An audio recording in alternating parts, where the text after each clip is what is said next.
il n'y aura ni François and the Atlas Mountain, ni Babé, ni Petit Fantôme. Pourtant, le Coconnu Music Festival, qui se tient ce week-end à Saintes, Charente-Maritime, a été monté par les musiciens de ces groupes, originaires de la ville. À Reims, Marne, sa ville d'origine, Yuxek a lui créé en 2002 le festival Electricity. À Lourmarin, Vaucluse, où il est installé, Laurent Garnier a monté le festival Yé.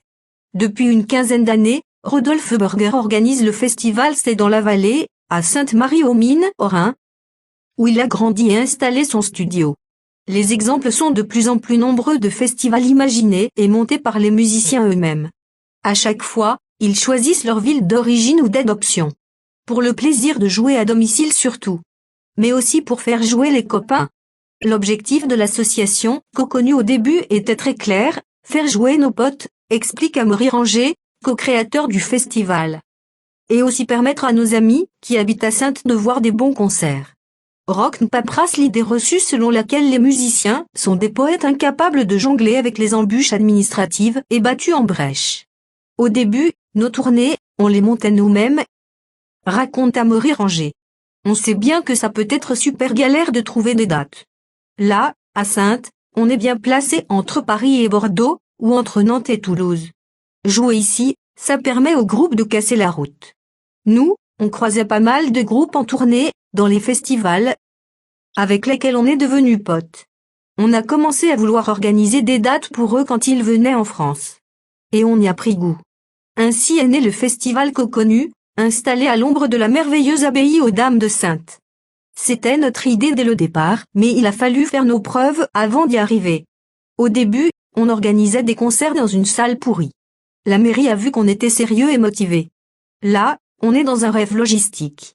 Les artistes et les équipes sont logés dans l'abbaye, juste à côté de la scène. C'est hyper beau en plus. Local et amical, Rodolphe Burger aussi revendique la beauté des lieux qui lui sont familiers. Je connais très bien les environs de Sainte-Marie-aux-Mines, le Val d'Argent, et je voulais organiser des concerts dans des endroits insolites et beaux. Dès le début, il a pris soin d'inviter ses amis, les artistes de son label, et les groupes ayant enregistré dans son studio, installé dans la maison de sa mère dans la campagne alsacienne. Bien connaître les lieux et les gens, ce n'est pas forcément un gage de succès, mais au moins l'assurance qu'on va bien s'amuser. En Charente aussi on met la convivialité au centre du projet. Saintes, c'est un vide musical assez fort, s'exclame Amaury Ranger. L'idée n'est donc pas de faire uniquement un festival, mais de proposer aussi des dates dans l'année. Moi je n'habite plus là, mais j'ai encore plein de potes ici. Rodolphe Burger aussi pense aux habitants quand il organise son festival. Cette vallée a beaucoup souffert de la désindustrialisation. Je l'ai vécu, ils se sont sentis abandonnés, condamnés. Playlist de potes d'un point de vue musical d'ailleurs, ces artistes organisateurs jouent volontiers l'éclectisme. Laurent Garnier ne programme pas que de la techno au festival Yé, tant s'en faut. Au Coconnu Festival, si la tendance est à la pop indé, on peut entendre bien des sons différents. Même Electricity, à Reims, embrasse tous les sous-genres de l'électro. Notre génération écoute beaucoup de musiques différentes et s'en inspire plus ou moins pour créer, explique Yuxek. On ne monte pas un festival pour revoir les mêmes gueules qu'on voit déjà toute l'année mais plutôt ceux qu'on aime et qu'on admire. Et les festivaliers adhèrent à cette philosophie du copinage. À Saintes, les festivaliers se réjouissent de découvrir une programmation d'artistes méconnus.